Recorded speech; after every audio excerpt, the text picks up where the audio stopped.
This is the Content Strategy Insights podcast, episode number 133. There's a truism that comes up in almost every episode of this podcast, that for all of the practices and procedures, techniques and technology that we bring to our work, content strategy is fundamentally about people, our customers and users, our many collaborators and stakeholders. Scott Peltin helps people show up at work ready to lead and perform. I hope that as we talk, you'll feel your imposter syndrome slipping away and your leadership mindset growing. Welcome to the Content Strategy Insights podcast, where accomplished content strategy experts share their wisdom with our friends in the content community. Our mission is to democratize content strategy, to make its principles and practices accessible to everyone. And now, here's your host, Larry Swanson. Hey everyone, welcome to episode number 133 of the Content Strategy Insights podcast. I'm really happy today to have with us Scott Peltin. Scott is the chief catalyst at a company called TIGNUM. So welcome, Scott. Tell the folks about yourself and what TIGNUM does. Yeah, thank you, Larry, for having me. It's really, really great to be here.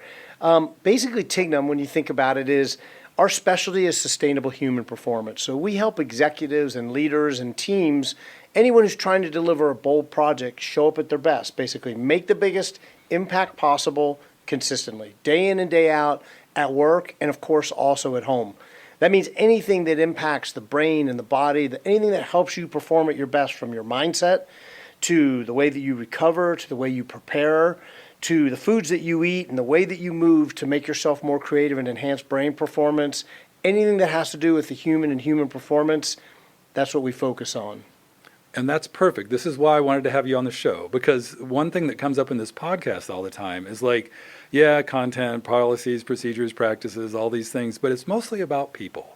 And that's your realm of expertise. But I also have to talk a little bit about how we came to be acquainted, because I think that's a good story. It's a little convoluted, so bear with me for just a minute.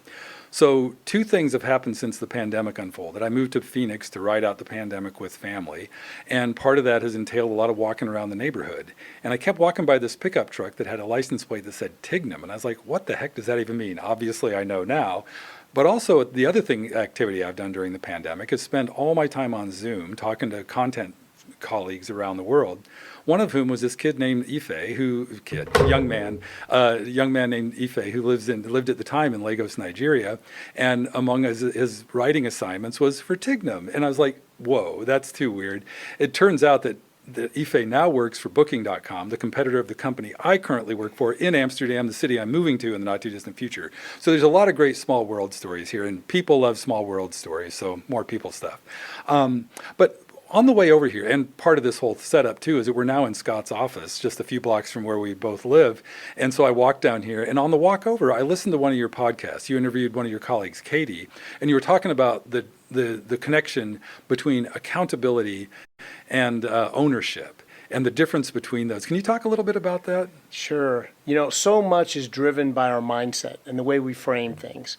And we often say, like, when you hear the word accountability, what do you feel? Often you feel shame, you feel guilt, because it's almost like often a way to say, I need someone else to hold me accountable.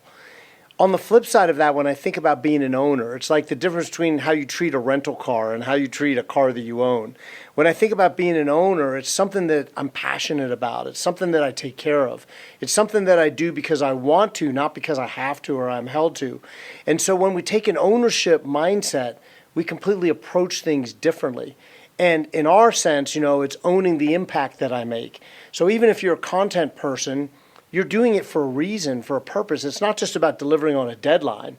It's about the connection that you're going to make, the reason that you're doing it. That's an owner mindset.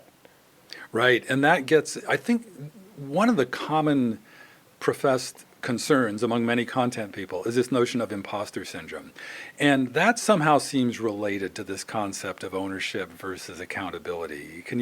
You're nodding your head. Yeah, sure. We talk about imposter syndrome all the time, and mainly about how dysfunctional it is to use the term. Because when you think about it, once I've labeled myself as I'm an imposter or I have imposter syndrome, my brain will prove that to be true. We like to look at it from the other side, which is really what you have self-doubt. And there's the myth that self-doubt is bad because it means I must not believe in myself. But we believe the opposite, actually, that when we learn to embrace self-doubt is a normal part of not only being a human, but being a human that's trying to stretch ourselves, being a human that's trying to do bold things in a complex and chaotic world.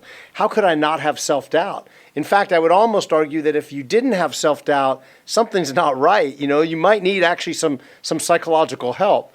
And so we really work with our executives to embrace self-doubt and to see it as the first step, the impetus to building true, authentic self-belief.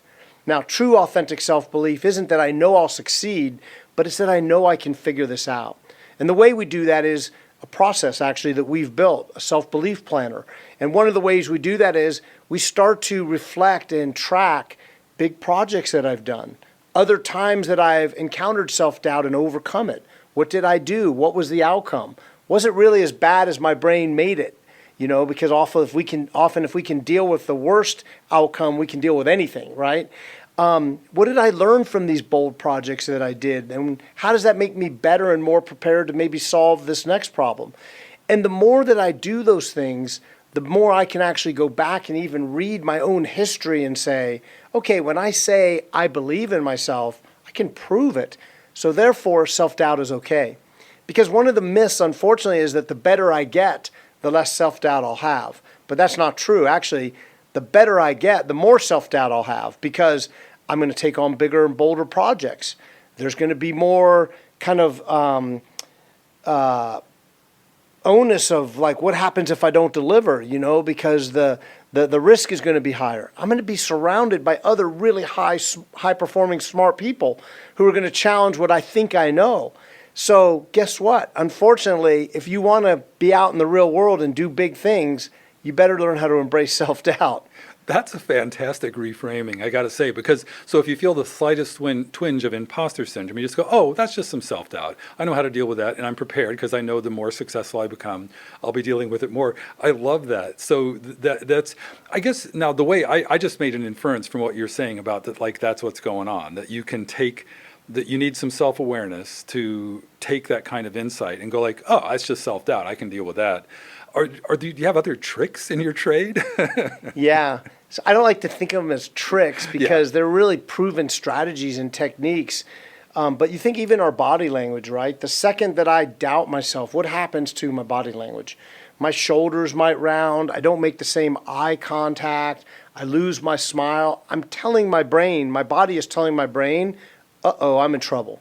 So one is I manage my posture. I manage the way I present myself. I'm not faking it, but I'm actually telling my brain, you're okay, you have this. You're in a little bit of discomfort, but discomfort is where great things happen. And so, even our greatest athletes, the World Cup is going on right now. And whether I brought up Messi or Ronaldo and I ask you, do you think they have self-doubt before a big game? Full of it, full of self-doubt because they're human. And this is part of what we need to accept. And that's why I hate the term, I have imposter syndrome, because it makes it sound like I'm a damaged human or I'm an unnatural human or a human that has a condition. But it's not true. Anxiety, nervousness, self-doubt, those are all normal things that we feel if we're a human. And as you talk, you're reminding me of the fundamental attribution error, this famous, I don't know if it's a cognitive bias, but it's in that family of things where we attribute wholly to the entity that's doing the thing, like, oh, you're a horrible person because you cut me off in traffic, other than like, oh, the kid was acting up, or whatever the thing. Does that make sense? Is that a concept that applies in your work? Totally. Well, the brain is designed to tell stories, and the brain is designed to protect us. And so often when we have this self-doubt or what you called imposter syndrome, in some ways it's telling me, don't engage in this because maybe you're not good enough, and it's trying to protect me from failure. But if I tell my brain failure is not a bad thing, I'm not afraid to fail. Failed many times. Bring it on. Then my brain says, okay, well, in that case, let me help you succeed. All the brain wants is a picture of what success looks like. And this is one of the reasons if we don't embrace self-doubt, we tend to avoid great challenges that grow. If I look at your field, I could ask you, in the last 5 years, how much has the field of content development and content execution, content management, how much has it changed? It's a lot. That's a very safe bet. And I got to say, you're making, not that anyhow, I feel like I'm doing a fairly decent job. Well, actually, I'm not dealing with it myself that much. I just do this podcast so that I can talk to other people, learn how they're dealing with it, and steal their ideas. So there, I've been outed as an appropriator. Hey, another thing, you mentioned the word anxiety a couple times earlier, and we're in a stage, we're recording this in early December 2022, and kind of in the wake of a whole bunch of tech layoffs, and there's been, whereas like, I don't know, maybe even as recently as 4 or 5 months ago, in the tech world, we all felt like, we were finally getting our seat at the table and, had some little more control. Now there's this a broad feeling of like, oh crap, I could lose my job tomorrow. Is that something you see in your work and help people deal with? Or? Yeah, I mean, the world is crazy right now. If you look, I did a session with some of the top leaders at Meta, Facebook, formerly known as Facebook, and the next day they announced they were laying off 10,000 people. And I don't care where you are, there's some type of reorganization, there's some shift in human capital, and people are losing jobs, people are gaining jobs, people are moving. What I always try to do is we try to come back to what's in your control. What can you actually do? Because the brain is hardwired to focus on what's out of our control. Because why would I worry about things I could control? But unfortunately, the fact that I can't control them makes them also often unsolvable. So what we try to do is bring you back to, so in that situation, what can you control? Well, I can show up at my best every day and make the biggest impact possible.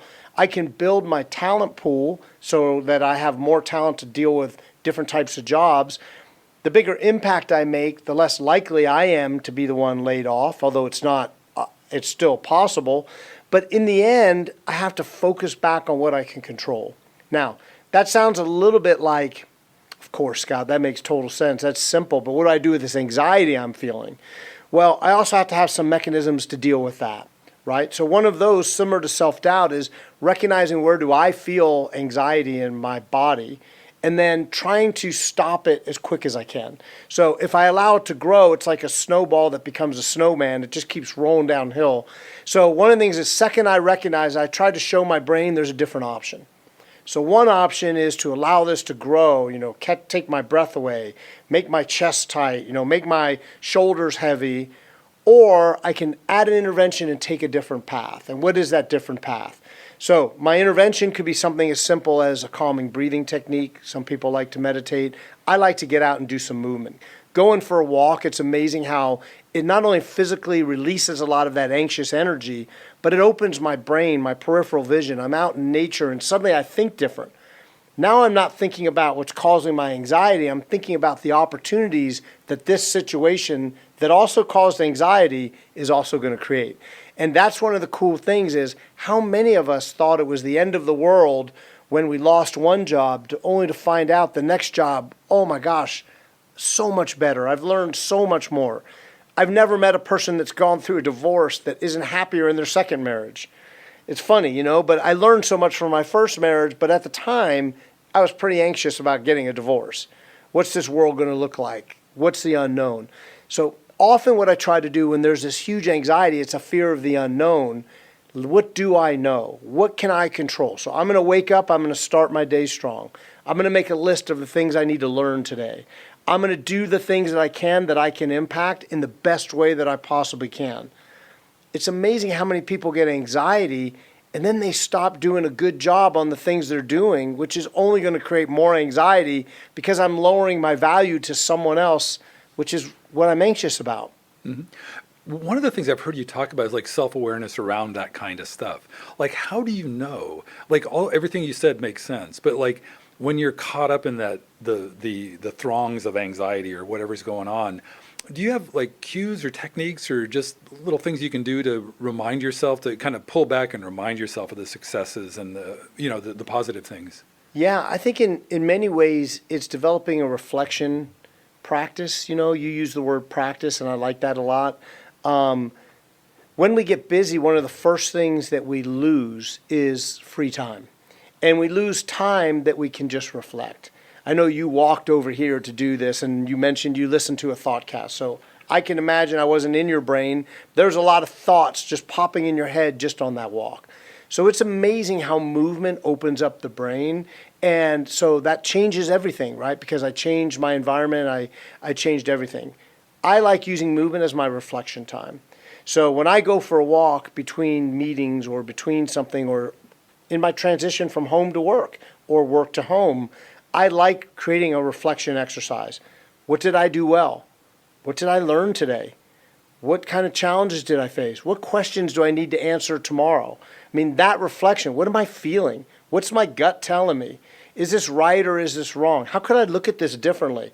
Am I making a story up in my mind? Is this a bias that I'm confirming, or is it true? How could I prove that? I was a firefighter before starting TIGNUM. When we came upon a fire, we would always say, you have to account for all 7 sides of a fire. The inside, the front, the left side, the back, the right side, above the fire, below the fire. Whatever you don't account for may be the thing that kills you. Well, problems are the same, but how could I look at all 7 sides of a problem if I'm sitting in the same place, looking at it with the same anxiety and the same bias? So I create a reflection practice, and I add, like I say, movement to do it. Like, movement to me is the magical place that I accomplish a lot of this. I'd say, hey, let me walk around the other side of that problem and look at it differently. I might call a friend. You talk about the people that you interview. What a great different perspective. Hey, let me throw a problem by you, or throw by what I'm feeling. How could I look at this different? So that's the way I like to approach it. I like the different perspective is what you're talking about. It's like and both perspective and how you achieve that, attain that perspective. For you, it's walking, and I think we're similar in that way. Like, I just have to move and walk and get around. But for other people, it might be picking up the phone to call a friend, or who knows what other mechanisms help people do that. There's a whole other conversation we had there. But another thing I want to ask you about that I've been reminded of as you were this last talk is one of the things that's changing for content people. You mentioned the last 5 years. One of the things that's happened over the last 5 years is that a lot more content people are in leadership positions, either because content teams are growing and they have to lead them, or they're moving into like broader UX or other technical leadership roles in a place. So how do you work? It sounds like you've helped people move from like, up a level in an organization, or not even, it's not always a level too. Sometimes there's a lot of talk about leadership from wherever you are. Even if you don't get a promotion, you still have a leadership mentality. What are your thoughts on leadership in an organization? Yeah. Well, I like your perspective that it's not hierarchical, because the truth is, like, when we hire a content expert, they're a leader in the fact that they know things about content that I don't know. It doesn't matter if they're my boss or not. They're coming. And I hope every content person comes with that mindset, because they are the leader of content, or else they wouldn't have been hired, right? We have a saying at TIGNUM that drives everything we do, and that is that human beings can't outperform our own self-image. At the same time, we're the only creature on earth that can purposefully design or create our self-image. So if I want to be a leader and I've never been a leader, well, my self-image doesn't see me in that role, then of course my brain is going to sabotage me to convince me I'm not really that person. So one of the exercises we do is, it's called your to-be vision, but we write a statement about who I am as a leader. So define yourself, I am. And it's a bold statement, and it's sometimes a little bit of a stretch. So it's a little bit kind of prescriptive as well as descriptive. But I draw upon my best qualities and my experiences of why and who I would be as a great leader. And when I do that then, and I read that every day, I actually use a thing in my favor called frequency bias. I read it every day, and the more frequently I do it, my brain tries to prove that true. And so it's looking for opportunities for me to speak up in a meeting, to challenge the status quo, to ask other people for help, something leaders often aren't good at, to follow up and ask ongoing questions. The more that I create that, the more that my brain follows that. It's the map that our brain follows. Nice. And how do you map that terrain? I'm all of a sudden picturing like the geographer role in this. Like, how do you map that terrain and then navigate and negotiate it? Yeah, so I mean, we have a digital platform called TIGNUM X that does it with artificial intelligence. So it creates your first version, and then you can edit it. We add a picture to it so that I can see what, myself doing it. So that doesn't have to be a real picture like of me and something. It can be a picture that inspires me. Like one of our clients picked an eagle, And I asked her, why would you pick an eagle? And she said, well, an eagle has perfect vision at 2,000 feet and perfect vision at 2 feet. It's a bird of prey, but it's amazingly graceful. It has incredible power, but it knows exactly when to spread its wings and just allow the air currents to help it travel. And she said, that's the kind of leader I want to be. So again, that's very emotional and meaningful, and that one picture tells so many stories. So that helps build the terrain. But then you can take, like when I write my to be vision in sentences, I can then ask myself, what do I need to do today to be that sentence?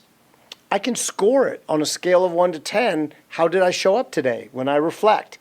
Today I was only a 6. Wow. What would I have to do to be an 8 in that sentence? So I might have a sentence like, I am open-minded, curious, and always willing to challenge my own bias. So then I ask myself at the end of the day, how did I do with that? Did I ask for feedback? Did I challenge my bias? And what could I do tomorrow to do that better? So as I do this journey, it becomes very tangible. That's right. And you mentioned earlier, like journaling and other practices and daily reminders, like just kind of checking in with yourself at the end of the day, like, yeah, check. I did this. Are there other like techniques or approaches because it sounds like a lot of this is about cultivating habits and regular check-ins with yourself Yeah. So many ways. I mean, the key to new habits or any behavioral change is linking it to a benefit that you want. Otherwise, you're back in that accountability. I need an accountability partner to tell me I didn't do it, and then I feel shame and guilt. And then that destroys my self-image, and now I'm back where I didn't want to be in the first place. So one of the ways, that we do that is first we link what would be the benefits of me making these changes or taking this, we call them choices, that choice. Mm-hmm. The second thing that's really helped our clients is my day is driven largely by my calendar. There are events. So I already know I have an event at 2 p.m. like today when we're doing this interview. So how am I going to prepare myself for that event? Well, that's an opportunity to apply some of these behaviors. Who do I want to be in this interview? How do I want to show up? We use an exercise called intention setting. How do I want to be perceived? What do I want people to know about me? How do I want them to feel? So imagine a content person that's going into an ideation meeting where they're going to brainstorm a content strategy. If they answered those questions, how do I want to be perceived? What do I want them to know about me? And how do I want them to feel? They're already priming the brain to behave in a certain way. They're already making themselves more valuable, and they're already going to make a bigger impact. Well, since that event already shows up in my calendar, I don't need an accountability partner to tell me, hey, don't forget to do ABC, because it's already in my calendar. So I literally make a note in my calendar of my intentions so that I know that's how I want to show up. And I don't need to memorize them. That's one of the cool things about the brain. I just need to plant the seed. The brain does an amazing job of watering the seed, cultivating the seed, fertilizing the seed, and growing the seed. That's great. You just have to be careful what you put in there. You better be careful what seeds you plant. That's very, very true. Exactly, yeah. Another thing you're reminding me of as we talk is that a lot of your work is around leadership. Well, actually, two things I want to harken back to. One is a lot of what you just talked about sounded to me like the way athletes prepare. And I know that before you were a firefighter, like a lot of firefighters, you were an athlete before that. Does some of this go back to your athletic background and training, like your approach to this stuff? Or? So that's a great question. When I met my partner Yogi, we had two hypotheses. One hypothesis was that you could train executives like athletes and they would perform better. And the second hypothesis was that if you were well, so if you adhered to a wellness program, you would be a high performer. And we've essentially proven both those hypotheses wrong. So the reason you can't take the athlete approach, although some of it kind of parallels, and I could use athlete examples to help you understand it. An athlete's world is totally different. My professional baseball players, have 3 games a week, 4 games a week. You have 4 games a day. They have space between where they can practice and prepare. They have spring training to hone their skills. You don't have a spring training because you have to feed your family. You have to pay your rent. They have a huge support system around them from mindset and physical therapy and physical training. You don't have that. You have to figure that out on your own. So in many ways, executives are not athletes. They're actually, their challenges are way harder. And then the second hypothesis, wellness. Wellness prevents energy leaks. But just because I'm well doesn't mean that I am a good content producer or a good leader, or that I show up my best at that meeting. I know many people that go work out extremely hard, are very healthy, but by 11 o'clock, their eyes are closed and they can't stay awake and they're not creative at all anymore. They're not showing up to their events other than winging them. They're not really showing up more prepared. So wellness is a nice thing to have and an important thing to have for prevention and for my health, but it doesn't ensure I'm going to be a high performer. I need to do more. Interesting. So you've disproven, and that's like perfect science. That's the goal of every scientist. What is it? Disprove the null hypothesis. Anyhow, I forget how they phrase it. But so what is the what's the operating model now? Like what is the hypothesis or the insight that has won out that drives you and guides you now? Well, we have an algorithm for sustainable, human performance and how you create it, and big part of it is how I make impact. And impact, is a combination of several things. So one is my functional readiness, which is my education, my training. The second component of that is I add that to my role readiness, which is my unique talent experience that I bring to this job, this role, to do the critical jobs that need to be done. Where TIGNUM comes in is the multiplier of those things, which is my personal readiness. How do I get my personal readiness from a 0.8 to a 1.2 so that I can multiply that impact? And the way we do it is on 3 levels. At the bottom level, reduce my energy leaks, which is my brain and physiology performing at its best? That probably is a product of a little bit of wellness. But at the next level, how do I tackle my daily challenges? Do I transition from home to work? Do I have a transition from meeting to meeting or work project to work project so that I can be fully present at the next thing I'm doing? And that transition allows me to not only prepare but to recover in between. Do I have a work to home transition so I can bring my best self home? Because I'm tired at the end of the day. And tired at the end of the day is not a negative. That's the reward for a hard day of work, for doing something that made an impact. But I have to have a transition so I can still show up at home and be my best. And then at the third level, the top level, is my what we call critical moments. In a day or a week, there's often these events, these days, these things that I need to do where if I'm 5 or 10% better, I multiply my impact. When you're busy, finding multipliers is huge. So, that could be an ideation meeting where you're really finalizing that content strategy. It could be delivering or writing. For me, having written 2 books and hundreds of blogs, that opportunity to sit down is a critical moment for me because it's taking time. There's a cost to that time. There's an impact that I want to make. I want to deeply connect with our consumers of that content. I can't mess that up. That's a big moment. But also, to be fair, when I go home, my vacation is a critical moment. Going to my grandchild's gymnastic recital, this weekend, critical moment. She's going to be looking at, am I paying attention? Am I really happy to be there? My reaction afterwards, critical moment. So how we prepare for those critical moments is part of our methodology. Nice. Hey, Scott, I can't believe it. We're coming up close to time already. But I always like to give my guests the last word. Is there anything that's come up in the conversation that you want to elaborate on, or just that's on your mind that you think might be of interest to our listeners? No, I think, I have a huge passion for content as a writer and a developer, a storyteller myself, as someone that presents and someone who's developed a lot of our methodology, and the way we deliver it. And I'm so intrigued by where content goes. You and I were having this conversation in the beginning. Having written so much content, the thing that I've been horrible about is getting the most from each thing that I've done. And therefore, I've had to do 1,000 pieces of work to get 10 pieces of work of impact.